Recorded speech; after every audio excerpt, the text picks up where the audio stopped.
রমজানে দিনের বেলা মুখ যদি খালি কিলবিল করে কথা বলার জন্য তখন বলবেন সুবহানাল্লাহ সুবহানাল্লাহ, মানে খালি কথা বলতে মন চায় আপনার, সুবহানাল্লাহ বলবেন 100 বার। জিহ্বারে বলবেন তুমি খালি কথা বলতে চাও, সুবহানাল্লাহ বলো 100 বার। এরপর 100 বার বলার পরে জিহ্বা খালি মন চাইব আরেকটু বলি আলহামদুলিল্লাহ আলহামদুলিল্লাহ। জিহ্বা আবার মন চায় কথা বলতে, আল্লাহু আকবার বলবেন। জিহ্বা আবার মন চায় আমি কথা বলবো, লা ইলাহা ইল্লাল্লাহ বলবেন। জিহ্বা খালি আপনার এইরকম খালি নড়বে, আরে কথা বল, তখন বলেন আস্তাগফিরুল্লাহ আস্তাগফিরুল্লাহ আস্তাগফিরুল্লাহ। জিহ্বা আপনার নিয়ন্ত্রণ দিচ্ছে না, বাস একদম বেশি ভাইজদামি করলে জিহ্বায় যদি ঝামেলা করে কোরআন খুইলা বসে যাবে যে ঠিক আছে জিহ্বা তুমি শিখতে হো, কোরআনের মাধ্যমে তেলাওয়াত করা শুরু করবেন। এরপরেও আপনার খালি জিহ্বা খালি নড়তেছে, একটু কথা বলবো, ঘুমায় থাকবে।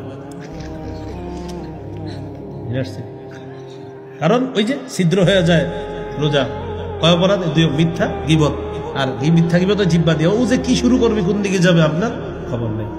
এখন রমজানের দিনের বেলা যখন আপনি তেলাওয়াত করবেন, ইবলিস তো রমজানে নাই, তবে ইবলিস দায়িত্ব বুঝাই দিতেছে এখনই অনেককে, তারা রমজানে আপনাকে ডিস্টার্ব করবে।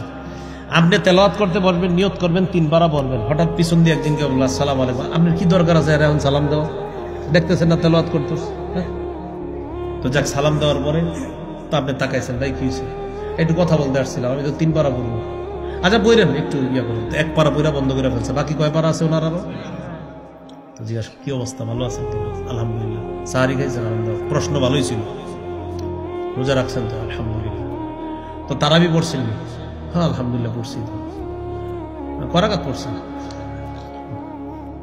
পড়ছি 20 না 8, আপনি বলবেন 20ও পড়ছি 8ও পড়ছি, আরে 20 8 পড়ছেন মানে দোনোটাই, হ্যাঁ 20ও পড়ছি 8ও পড়ছি, করেন নাই কোনটা, বলবেন ঝগড়া করি নাই, তুমি যে নিয়তে আসছো এটা করি নাই, আসসালামু আলাইকুম যাও।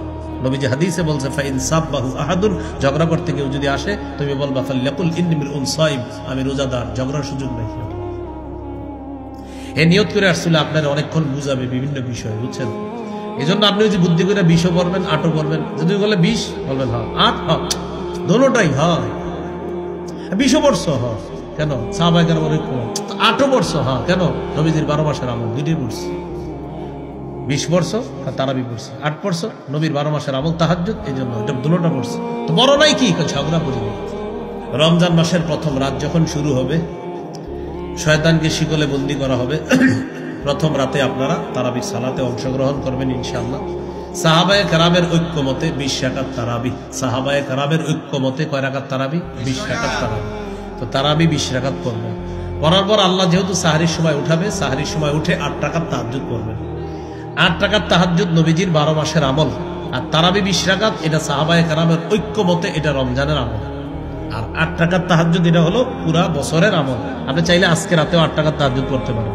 এখন কথা হলো হুজুর রমজানে কেন বলবো, রমজানে যেহেতু সাহরির সময় উঠতেছেন, এই জন্য সাহরির সময় উঠা চেষ্টা করবেন 8 রাকাত পড়তে, না পারলে 6, না পারলে 4, না পারলে 2 যেন মিস না হয়, চেষ্টা করবেন 8 রাকাত পড়তে। তো যাই হোক 20 রাকাত তারাবি পড়বেন, কেন, সাহাবায়ে কেরামের ঐক্যমত 20 রাকাতের উপর, আর 8 রাকাত তাহাজ্জুদ পড়বেন, এটা নবীর 12 মাসের আমল, কিন্তু 12 মাস যদিও পারেন না ব্যস্ততার কারণে বা কোনো কারণে, রমজানে যেহেতু সাহরির সময় উঠি এই জন্য 8 রাকাত তাহাজ্জুদ আমরা পড়ে নিব ইনশাআল্লাহ।